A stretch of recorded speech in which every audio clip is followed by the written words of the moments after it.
Hello my dear friends, welcome to my channel shine the word with RG. इस वीडियो में हम लोग देखने जा रहे हैं क्लास 12 का एजुकेशन सब्जेक्ट से चैप्टर 4 ब्रिटिश काल में शिक्षा। इस वीडियो में हम बहुत ही इंपॉर्टेंट क्वेश्चन आंसर कवर करेंगे कि आपके लिए एग्जाम के लिए बहुत ही इंपॉर्टेंट होंगे। तो चलिए हम लोग स्टार्ट करते हैं। तो जो हमारा फर्स्ट क्वेश्चन है वो है, लॉर्ड मैकाले की शिक्षा नीति पर आपने विचार लिखिए। मतलब कि जो लॉर्ड मैकाले की शिक्षा नीति थी उसके बारे में आप क्या सोचते हैं, आपको ये लिखना है। तो चलिए हम लोग इसका आंसर देख लेते हैं। सबसे पहले हम लोग हेडिंग डाल लेंगे लॉर्ड मैकाले की शिक्षा नीति। हेडिंग डालने से ये अच्छा लगने लगता है। तो चलिए आगे हम लोग देखते हैं। लॉर्ड मैकाले 10 जून सन 1834 ईस्वी को भारत में कंपनी के कानूनी सदस्य बनकर आए। मतलब कि जो लॉर्ड मैकाले थे वो 10 जून सन 1834 ईस्वी में भारत आए थे कंपनी के कानूनी सदस्य बनके। वे अंग्रेजी के विद्वान थे और प्राच्य विद्या की हीन मानते थे। मतलब कि वो जो लॉर्ड मैकाले थे वो इंग्लिश बहुत अच्छे से उन्हें आती थी, और जो प्राच्य विद्या मतलब कि जो प्राचीन कालीन विद्या थी वो उसे हीन मानते थे, अच्छा नहीं समझते। मैकाले के विवरण पत्र को भारतीय शिक्षा का पश्चिमीकरण भी कहा जाता है। मतलब कि जो लॉर्ड मैकाले का विवरण पत्र था उससे भारतीय शिक्षा का पश्चिमीकरण भी कहा जाता है। इसके बाद चलिए आगे बढ़ते हैं हम लोग इसकी मुख्य बातें देख लेंगे। मतलब कि यहाँ पे हम लोग लिखते हैं इसकी मुख्य बातें इस प्रकार है। तो जो पहली पॉइंट है वो है, प्राच्य विद्यालयों को भंग नहीं किया जाए, वह उनके शिक्षकों एवं छात्रों को पहले की बात छात्रवृत्ति एवं वेतन दिया जाए। उसके बाद नेक्स्ट पॉइंट है हमारा, शिक्षा के लिए स्वीकृत समस्त धनराशि को भारत में यूरोपीय साहित्य व विज्ञानों के प्रचार हेतु अंग्रेजी शिक्षा पर खर्च किया जाए।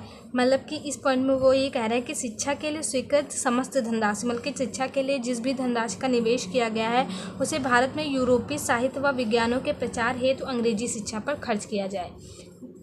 इसके बाद हमारा थर्ड पॉइंट आ जाता है, प्राच्य भाषाओं में भविष्य में कोई पुस्तक ना छापी जाए। मतलब कि उन्होंने कहा था कि जो हो गई हैं पुस्तकें वो तो ठीक है, लेकिन अब भविष्य में प्राचीन भाषाओं में कोई भी बुक नहीं छापी जाए। इसके बाद नेक्स्ट पॉइंट हमारा है, इस उपाय से बचने वाली धनराशि को अंग्रेजी भाषा के माध्यम से पाश्चात्य साहित्य व विज्ञान के प्रचार हेतु खर्च किया जाए।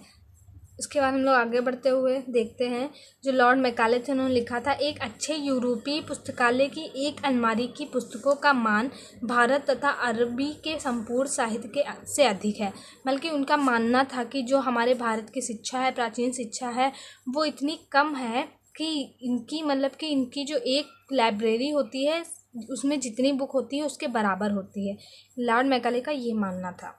तो आई होप आपको ये क्वेश्चन समझ में आ गया होगा। तो चलिए नेक्स्ट क्वेश्चन हम लोग के बाद हमारा नेक्स्ट क्वेश्चन आ जाता है, अधोगामी निस्यंदन से आप क्या समझते हैं। तो चलिए इसका आंसर हम लोग देख लेते। तो इसका आंसर हो जाएगा, इस सिद्धांत का तात्पर्य यह था कि शिक्षा केवल उच्च वर्ग को दी जाए और जनसाधारण को शिक्षा उच्च वर्ग से छन छन कर धीरे धीरे प्राप्त हो। मतलब कि जो अधोगामी निस्यंदन का सिद्धांत था इसके अंदर ये कहा गया था कि जो शिक्षा है वो सिर्फ उच्च वर्ग को दी जाए, जैसे कि जो राजा महाराजा के हों बेटे या पुत्र हों, जो अमीर खानदान के हों, शिक्षा सिर्फ उन्हीं को दी जाए, लेकिन जो जनसाधारण है उन तक जो शिक्षा हो वो उन्हीं के द्वारा पहुँचाई जाए। मतलब कि जो ये उच्च वर्ग है उनके द्वारा शिक्षा धीरे धीरे करके इन तक आए, डायरेक्ट इन्हें शिक्षा न दी जाए। यह सिद्धांत लॉर्ड मैकाले द्वारा विकसित किया गया था। ये जो लॉर्ड मैकाले थे उन्होंने ये सिद्धांत का विकसित किया था। इस सिद्धांत को अपनाकर ब्रिटिश सरकार ऐसे व्यक्तियों का निर्माण करना चाहती थी जो उनके शासन के उच्च पदों पर कार्य कर सके।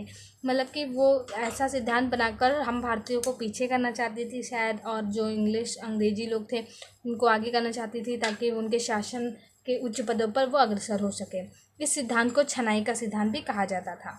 तो चलिए इसके बाद हम नेक्स्ट क्वेश्चन देख लेते हैं। जो हमारा नेक्स्ट क्वेश्चन है वो है, अंग्रेजी शिक्षा प्रणाली के गुण तथा दोष बताइए।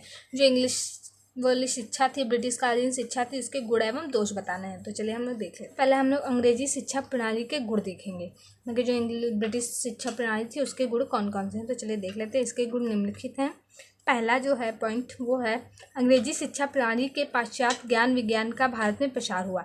मतलब कि जो इंग्लिश शिक्षा प्रणाली थी उसके द्वारा पाश्चात्य ज्ञान का जो है भारत में प्रसार हुआ। उसके बाद नेक्स्ट पॉइंट देख लेते हैं हम लोग, भारत में अंग्रेजी शिक्षा के माध्यम से वैज्ञानिक प्रगति हुई। ताकि इंग्लिश जो ब्रिटिश शिक्षा थी उसके माध्यम से वैज्ञानिक प्रगति हुई। इन प्रयासों के फलस्वरूप देश में अनेक वैज्ञानिकों को विश्व में सम्मान मिला, जिनसे श्रीनिवास रामानुजन, जगदीश चंद्र बसु तथा सीवी रमन थे। मतलब कि जो इन प्रयास जो हमारे भारत में ब्रिटिश शिक्षा आई थी उसके द्वारा ही जो हमारे देश के बहुत बड़े बड़े वैज्ञानिक हैं, जैसे श्रीनिवास रामानुजन, जगदीश चंद्र बसु, सीवी रमन, इन सभी को विश्व में बहुत अधिक सम्मान मिला।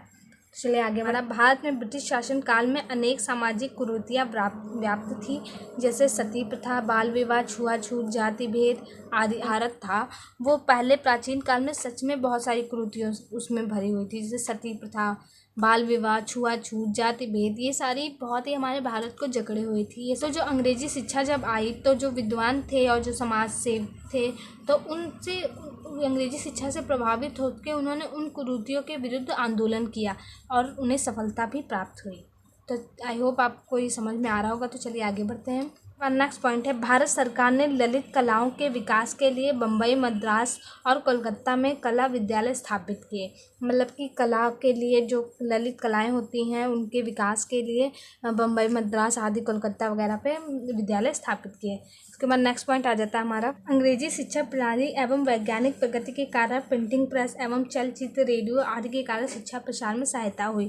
क्योंकि इंग्लिश शिक्षा ने हम लोगों को बहुत कुछ दिया और हमसे बहुत कुछ दिया। उसमें जो इन्होंने जब ब्रिटिश शिक्षा प्रणाली आई तो जैसे कि प्रिंटिंग प्रेस का आविष्कार हुआ, रेडियो का आविष्कार हुआ, तो इस हमारा अंग्रेजी शिक्षा के कारण भारतीयों के हृदय में स्वतंत्रता, समानता, लोकतंत्र एवं राष्ट्रीयता संबंधी भावनाओं का विकास हुआ। बल्कि जब ब्रिटिश शिक्षा आई हमारे देश में तभी लोगों के अंदर स्वतंत्रता, समानता, लोकतंत्र एवं राष्ट्रीयता आदि की भावनाओं का विकास हुआ। तो चलिए आगे बढ़ते हैं हम लोग। हमने अंग्रेजी शिक्षा प्रणाली के गुण देख लिए हैं, अब हम लोग अंग्रेजी शिक्षा प्रणाली के दोष देखेंगे।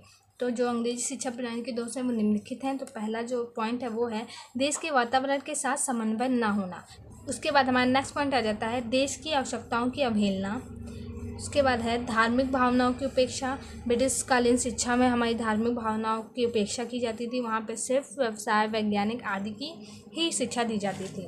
स्वदेशी शिक्षण संस्थाओं की उपेक्षा, मतलब जो भारत में पहले से स्वदेशी शिक्षण संस्थाएं बनी हुई थी उन्हें मतलब कि लागू ना करके उन्होंने नए नए स्कूल्स, कॉलेज बनाए जिसमें कि पढ़ाई की जाती थी। उसके बाद नेक्स्ट हमारे देसी माध्यम से चलने वाले शिक्षा संस्थाओं को हीन भाव से देखना। बल्कि जो ब्रिटिश काल के लोग थे वो लोग जो हमारे देश में पहले से शिक्षा संस्थाएं चल रही थी, गुरुकुल वगैरह था, उनको बहुत ही हीन भाव से देखते थे। नेक्स्ट हमारी हेडिंग है अन्य सरकारी विभागों की तुलना में शिक्षा विभाग को महत्व न देना।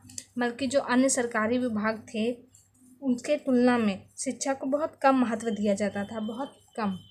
उसके बाद लास्ट पॉइंट हमारा है शिक्षा प्रणाली में समाजवादी नीति का अनुसरण करना।